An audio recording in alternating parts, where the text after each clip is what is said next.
सलाम दोस्तों, समर खान के साथ आप फिर देख रहे हो। आज लेवडा धिलावटी अकाता उदा का पाडली सहित दर्जन भर पंचायत मुख्यालयों पर मनरेगा बचाओ संग्राम के तहत पूर्व मंत्री जायदा खान ने ग्रामीणों और मनरेगा मजदूरों से संवाद किया।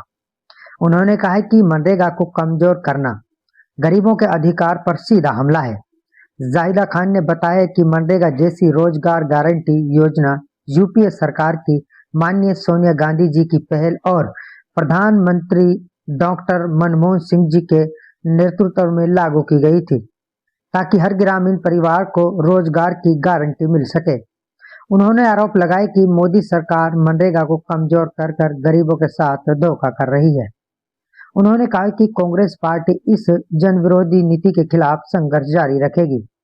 उनके साथ ब्लॉक अध्यक्ष कामा से फज्जर खान, वरिष्ठ नेता श्री गोडसे के साथ दर्जन भर कांग्रेस के युवा पदाधिकारी वहां मौजूद रहे।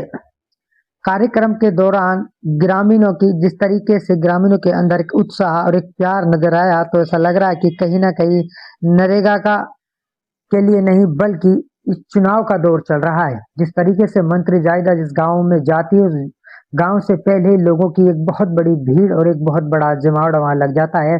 अहम बात यह है कि महिलाएं और बुजुर्ग महिलाएं वो भी घर से निकल निकल कर आती है और मंत्री जायदा को आशीर्वाद देते हैं और उनका फूल माला डालकर उनका स्वागत किया जाता है। वास्तव में मंत्री जायदा की फिलहाल लोकप्रियता की बात करें तो लगातार उनकी लोकप्रियता बढ़ रही है। ऐसा लग रहा है कि हर गांव में मंत्री जायदा लगातार कहीं ना कहीं अपनी लोकप्रियता बढ़ाती हुई नजर आ रही है। जिस तरीके से आज देखा गया कि इन गांवों में बढ़ चढ़कर महिलाओं ने हिस्सा लिया और बढ़ चढ़कर मंत्री जायदा के लिए लोग घरों से बाहर आए, और वास्तव में ही इसको देखकर ऐसा लग रहा है कि मंत्री जाहिदा कामा से अगली बार लाखों की वोटों से जीत प्राप्त करेगी। देखते हैं और सुनते हैं मंत्री जायदा क्या। ये लोगों का प्यार है। चौसाब की वजह से चौधरी यासीन खान, चौधरी तैयब हुसैन की वजह से इन लोगों का बहुत प्यार मुझे मिलता है हमेशा, और दुआएं मिलती हैं। उसके लिए मैं बहुत शुक्रगुजार हूँ। शुक्रिया वैसे उसके लिए बहुत ही छोटा लफ्ज है। मैं आज आई हूँ आप लोगों के बीच में ये बताने के लिए कि मोदी सरकार किस तरीके से हमारे मनरेगा के ऊपर उसका नाम ही नहीं बदल रही है, बल्कि उसका स्वरूप भी बदल रही है। हम लोग जो और गरीबों को गरीब करने का काम कर रही है, अमीरों को अमीर। आप लोगों को सबको मालूम है कि 2005 में आदरणीय सोनिया गांधी जी के दिल में, जब कांग्रेस की केंद्र में सरकार थी, दिल में ये इच्छा थी कि मैं अपने गरीब भारतवासियों को कोई ऐसी योजना दूं जिससे उन्हें काम का हक मिल सके और उनको गांवों से पलायन न करना पड़े। बहन बेटियां भी, औरतें भी गांव में काम कर सके इज्जत से। उस टाइम हमारे प्राइम मिनिस्टर थे मनमोहन सिंह जी। उन्होंने उनकी सोनिया गांधी जी की इच्छा के मुताबिक मनरेगा को बनाया, जिसमें हमें 100 दिन का अधिकार मांगने का हक, हम हक से कह सकते थे कि हमें 100 दिन का काम दिया जाए और सरकार की मजबूरी रहेगी हमें देने की।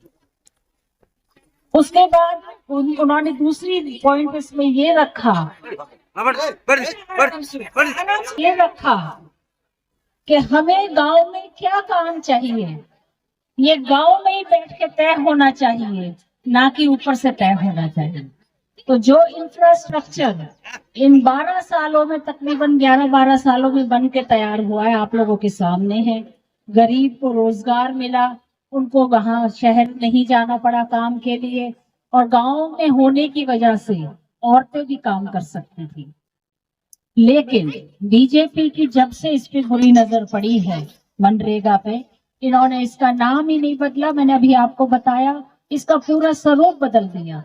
अब केंद्र सरकार जिसको चाहेगी उसको काम देगी, जहां चाहेगी वहां काम देगी।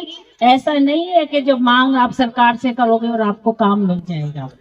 ये योजना वो दिल्ली में बैठ के बनाऊंगा, कि पालवी में कौन सा काम होना चाहिए। अब दिल्ली वाला ने कहा तो तब ने कई चीज की जरूरत है। तो आज हमारे नेता राहुल जी ने इस मुद्दे को उठाया है, जैसे कि उन्होंने SIR का मुद्दा उठाया था, नोटबंदी का था, जो कुछ भी उन्होंने बीजेपी के बारे में बताया वो सब सच निकला। इसमें आप सब लोगों के सहयोग की जरूरत है। जिस तरीके से बीजेपी ने 3 काले कानून बनाए थे किसानों के खिलाफ, जब एकजुट हुई जनता, सारे किसान एकजुट हुए, तो आखिरकार उनको वो वापस लेने पड़े। इसी तरीके से आपको हमको लाला बैठ जाओ, सुन बैठ जाओ, इस मुद्दे को उठाना होगा और लोगों को जागरूक करना होगा। अब यहाँ गांव में जाने के बाद ये ब्लॉक लेवल पे उठाया जाएगा, फिर डिस्ट्रिक्ट लीग लेवल पे उठाया जाएगा। उसके बाद हम लोग जयपुर में विधानसभा का घेराव करेंगे और उसके बाद एक दिल्ली में मीटिंग करके आंदोलन शुरू करेंगे। तो आप लोगों को सबको इसमें भाग लेना है और भाइयों को भी इसकी जानकारी दीजिए। बहुत बहुत शुक्रिया, धन्यवाद।